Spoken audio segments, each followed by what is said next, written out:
Komiði sæl. Ég heiti Margrét Jóhannsdóttir og verkefnisstjóri starfsmenntahluta Erasmus+ áætlunarinnar. Í þessu myndbandi ætla ég að kynna fyrir ykkur Erasmus aðild, sem ný leið í alþjóðastarfi skóla og stofnana. Fyrsti umsóknarfrestur Erasmus aðildar 29. október 2020. Núna næstu áramót mun taka gildi ný Erasmus áætlun sem mun gilda til ársins 2027.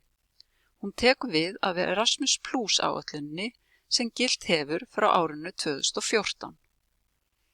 Það verða ekkert mjög miklar breytingar á nýju áætluninni og náms- og þjálfunarverkefni eins og við þekkjum þau áfram til staðar. En núna meiri áhersla og þau verði reglulegur hluti af starfsemi skóla og stofnana. Þess vegna nú kynntur til sögunar nýr möguleiki fyrir leikgrunn- og framhaldsskóla, starfsmenntun og fullorðinsfræðslu, þar sem skólar og stofnanir og fyrirtæki geta sótt aðild að áætluninni. Aðildin snýr eingöngu að náms- og þjálfunarverkefnum og leið til einfalda alþjóðastarfs skóla og annarra þátttakenda. Hverjir eru það sem geta sótt aðild? Jú, það eru leikgrunn- og framhaldsskólar, fullorðinsfræðslu aðilar og starfsmenntaskólar, stofnanir og fyrirtæki. Á heimasíðu Erasmus+ þetta útskýrt fyrir hvert skólastig fyrir sig. Skólar og stofnanir sem starfa á fleiri en einu skólastigi þurfa að sækja aðild á hverju skólastigi. Og hvers vegna ættu skólar og stofnanir að sækja aðild? Hver ávinningurinn? Jú, við álítum að ávinningurinn sé mikill og fjölþættur. Hann snýr að stöðugleika í alþjóðastarfi og einnig að einföldun umsóknarferlis sem gefur greiðari aðgang að fjármagni áætlunarinnar. En það traust aðgengi að styrkjum styður við þróun alþjóðastarfs á þeim hraða sem hentar ykkar skóla og stofnun. Nú svo í þessu fólginn stuðningur við stefnumótun ykkar alþjóðastarf. Hver skóli eða stofnun fær tækifæri til að þróa alþjóðastarfið, vaksa og prufa nýjungar eins og þeim hentar og með aðild mögulegt að prufa mismunandi leiðir í náms- og þjálfunarverkefnum án þess að þurfa í rauninni að selja hugmyndina í umsókn á hverju ári.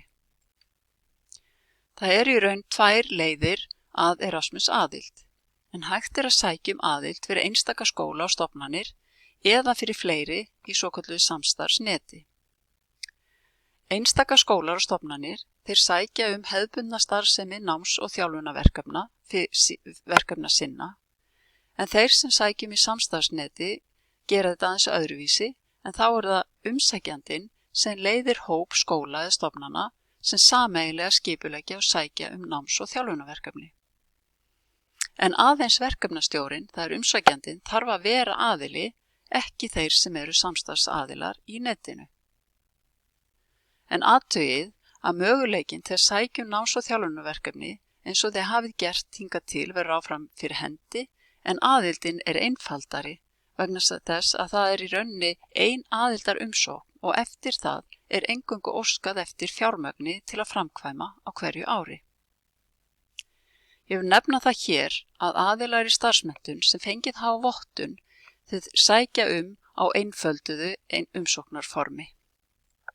En eru aðrar leiðir til að taka þátt í Erasmus náms- og þjálfunarverkefnum, heldur en að vera með aðild? Svarið við því já, að það verður annar möguleiki sem við köllum núna skammtímaverkefni eða þið sjáu það í skjölunum sem Short Term Key Action 1 Projects. En það í raun og veru hugsað sem möguleiki fyrir nýliða og þá sem einungis hafa áhuga á skipuleggja náms- og þjálfunarverkefni af og til. Umsóknarfresturinn fyrir skammtímaverkefnin verður auglýstur í nýrri áætlun ásamt nánari skilyrðum þeirra eins og til dæmis varðandi tímalengd, umfang og svo framvegis. En hámarks upphæð umsókna og gildistíma verkefna verður kynntur síðar sem og aðrar reglur skammtímaverkefna. En hinn möguleikinn til þess að taka þátt í Erasmus+ áætlunni aftur að vera móttökuaðili eða hosting. Og ef maður móttökuaðili þá þarf náttúrulega ekki að sækja verkefni. Heldur felst það í því að taka á móti þátttakendur frá samstarfsaðilum í öðrum löndum, nokkuð sem getur verið mjög lærdómsríkt og áhugavert. og það getur líka lagt grunninn að frekara samstarfi og jafnvel umsóknum síðar. Þeir sem hafa áhuga að taka á móti þáttakendum frá öðrum löndum geta til dæmis látið vita af því á School Education Gateway sem er vefgátt fyrir skóla eða EPALE vefgátt fullorðinsfræðslu. Nú og svo eru fleiri möguleikar í því sambandi. Ég ætla að segja ykkur aðeins meira samstarfsnetin eða það sem heitir Mobility Consortia. En það í rauninni samstarf skóla og stofnana frá sama landi framkvæmd náms- og þjálfunarferða í sameiginlegri áætlun Erasmus starf. Þessi áætlun, hún kölluð Erasmus Plan. En með þessu móti þá fá fleiri tækifæri til að taka þátt í áætlunni og reyndir aðilar þeir styðja við þá sem hafa minni reynslu. Sá sem leiðir samstarfsnet þarf að vera aðili að áætlunni en ekki samstarfsaðilarnir. Og listi samstarfsaðila þarf ekki að vera tilbúin við umsókn aðild fyrir samstarfsnetið og sami skóli eða stofnun getur aðeins sótt eitt samstarfsnet á hverju skólastigi. En svo það aftur samstarfsaðilarnir eða partnerarnir í samstarfsneti að þeir fá einfaldari aðgang að tækifærum og fjármagni áætlunarinnar. Það verkefnisstjórinn sem sækir fjármagn samstarfsaðila en menn get ekki verið í ótal mörgum samstarfsnetum og í raun og veru sá sem samstarfsaðili getur aðeins verið í 2 samstarfsnetum nú eða 1 samstarfsneti ásamt eigin verkefni. Og þeir geta í rauninni líka sótt eigin skammtímaverkefni. Ég vil benda ykkur á að skoða nánar upplýsingarnar samstarfsnetin í kaflanum í skjalinu sem heitir Rules of Application. Og nokkur orð umsóknareyðublað aðildar. En formið það rafrænt og þið finnið slóðina að forminu inn á heimasíðu Erasmus+. Í upphafi kafli sem heitir Background, en þar kynning á umsækjanda og ástæður fyrir áhuga hans á þátttöku í áætlunni. Fyrir þennan hluta þá má setja fylgigögn eins og alþjóðastefnu umsækjanda sem fylgiskjal en það ekki krafa.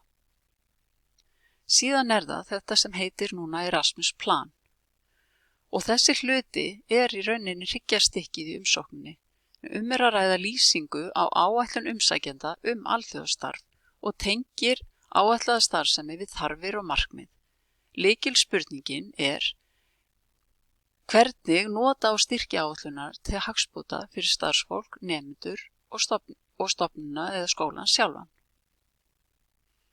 Síðan það hlutin sem merktur objectives en þar markmiðin sem stofnun eða skólinn hefur með framkvæmd náms- og þjálfunarverkefna skýrð.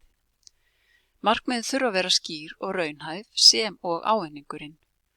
Og markmiðin þurfa að tengjast þörfum stofnunarinnar eða skólans eins og þeim lýst áður í umsókninni. Og það þarf að vera hægt að meta og mæla árangur. Það hægt að setja fram á bilinu 1-10 markmið í hverja umsókn.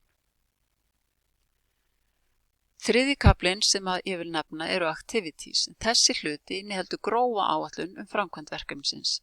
Markmið varðandi fjölda ekki bindandi en þau þurfa að tengjast markmiðum verkefnisins og stærð skóla eða stofnunar. Matsmenn sem á starfsmenn landsskrifstofu geta lagt til breytingar eins og fækkun þáttakenda til að markmiðin séu raunhæf. Síðan kemur það að framkvæmdarliðinum eða Quality Standards and Management. Við köllum þetta gæðaviðmið Erasmus, en það viðmið góðra verkefna útskýrð. Gæðaviðmiðin ramminn sem og reglur varðandi framkvæmd verkefna sem skólinn eða stofnunin skuli fylgja þegar náms- og þjálfunarverkefni framkvæmd. Gæðaviðmiðin núna hluti af umsókninni og útskýrð í eyðublaðinu sem umsækjandinn þarf að samþykkja. Og í hlutanum sem þið skrifið stjórnun, það Management Section, þá þarf að útskýra hvernig vinnan verður skipulögð svo að mögulegt verða uppfylla gæðaviðmiðin. Umsóknir aðild síðan metnar af að minnsta kosti 2 sérfræðingur og eftirfarandi atriði rammi matsins. Það fyrsta sem heitir relevance, sem að gefur að hámarki 10 stig.